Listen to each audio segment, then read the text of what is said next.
Ladies and gentlemen, although the Vice President of Parliament has reported the information about COVID-19 to all the delegates, I have just want to mention some figures. And Vietnam has crowded populations, but we have only 330 infected cases, with no death cases until now, and we only have 10 cases left under treatment, and we have been going through 58 days of no newly infected cases in the community. Tính lùi lại vào ngày 16 tháng 4 thì khi đó ở trên thế giới so với ngày hôm nay thì lúc đó trên thế giới có 2 triệu, tôi nói số tròn, người mắc, 135.000 người tử vong. Và đến ngày hôm nay thì đã có 7 triệu 7 người mắc và 428.000 người tử vong. Có nghĩa là trong 58 ngày Việt Nam chúng ta không có thêm ca mắc nào trong cộng đồng, thì thế giới đã thêm 5 triệu 6 ca mắc và thêm gần 300.000 ca tử vong. Let's go back to the April the 16th. In comparison with the number today, at that time the world has around 2 millions of infected cases, with 135 death cases, and the numbers today is 7.7 millions of newly infected cases and 428 death cases respectively. So during 58 days in Vietnam of no newly infected cases in the community, the world has added 5.6 millions of infected cases and 300,000 of death cases.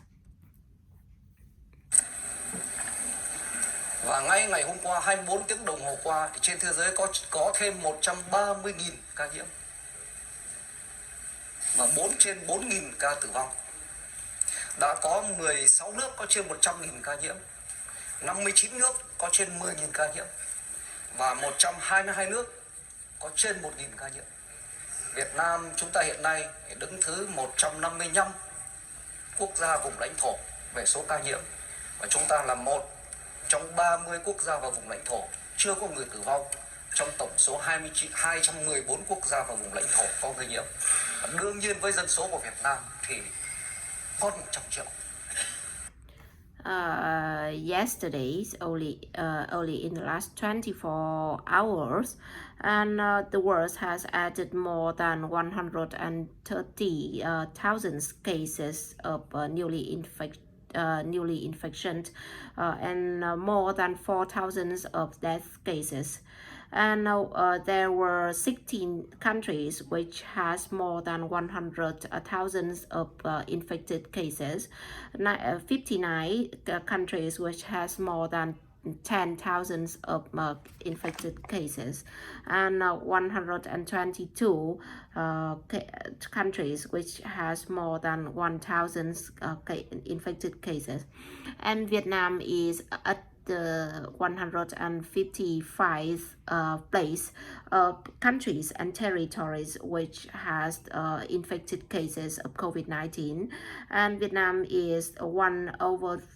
30 countries which has no death cases in the sum of 214 countries with only the populations of 100 millions of people. Và tất cả cuộc sống của người Việt Nam hôm nay có thể nói rằng là niềm mơ ước của rất nhiều nước. Và có được cái thành công đó thì như báo cáo của Thủ tướng Chính phủ đã nói rất rõ, chúng ta có sự lãnh đạo của Đảng, của nhà nước, sự vào cuộc của cả hệ thống. Chúng ta có lực lượng đội ngũ thầy thuốc, lực lượng quân đội nhân dân, công an nhân dân, nhiều lực lượng chức năng khác. Nhưng đặc biệt là chúng ta có một nhân dân Việt Nam mà thế giới và nhiều bạn bè nói rằng rất tuyệt vời. And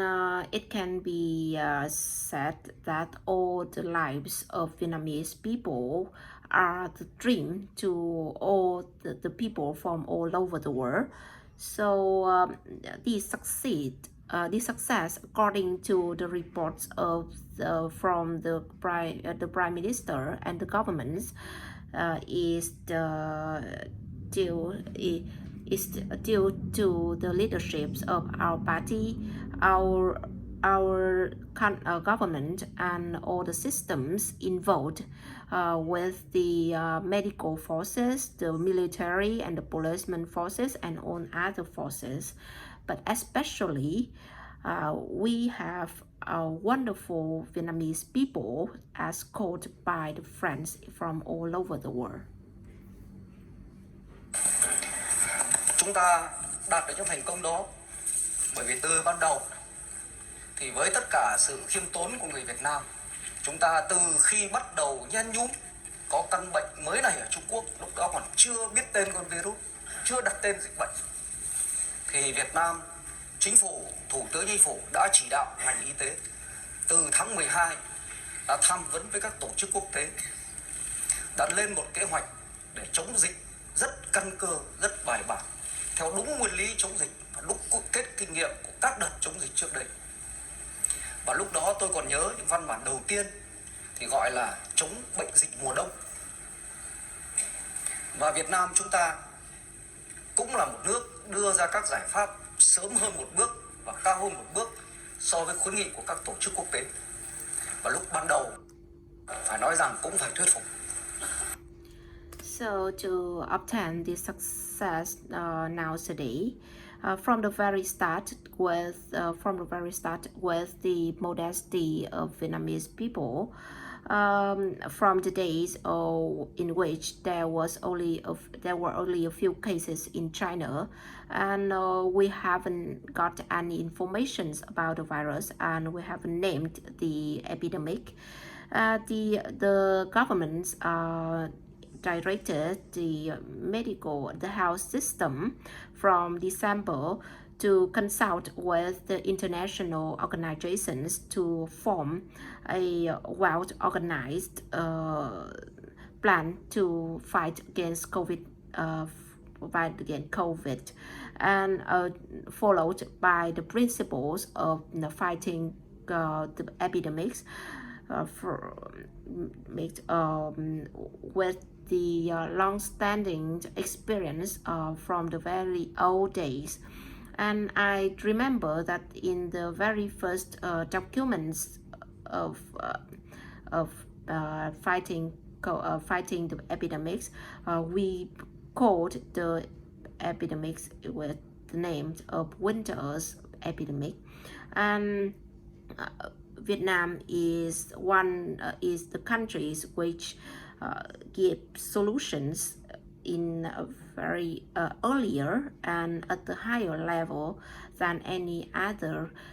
guidelines from the country from other countries all over the world. And it can be said that we have to pursue it. Ví dụ khi Tổ chức Y tế Thế giới đưa ra mức độ căn bệnh này là lây nhiễm hạn chế, thì Việt Nam chúng ta đã nâng lên một mức là lây nhiễm. Việt Nam chúng ta cũng là quốc gia đầu tiên trên thế giới đặt ra cái lệnh là phải khai báo y tế bắt buộc với tất cả mọi người nhập cảnh từ vùng dịch. Và nhiều giải pháp sau này thì chúng ta đã làm, và ban đầu bè bạn quốc tế có người thì nghi ngờ, có người thì tranh luận lại, nhưng sau này đều nói rằng Đảng, Nhà nước và các lực lượng chức năng của chúng ta đã xác định được những giải pháp rất đúng, rất sớm, rất kiên quyết và hiệu quả kinh tế cao nhất, bởi vì chi phí tổng cho chống dịch của chúng ta đến ngày hôm nay là rất thấp. For example, when the World Health Organization set up the level for the epidemics which was only limited contagious, the level then set up by Vietnam is then upward to the contagious, And Vietnam is the first countries in all over the world implemented the laws of mandatory medical reported for the people for the people immigrating from the infected region, and there were a lot of solutions then, which were skeptical and discussed by our friends and allies from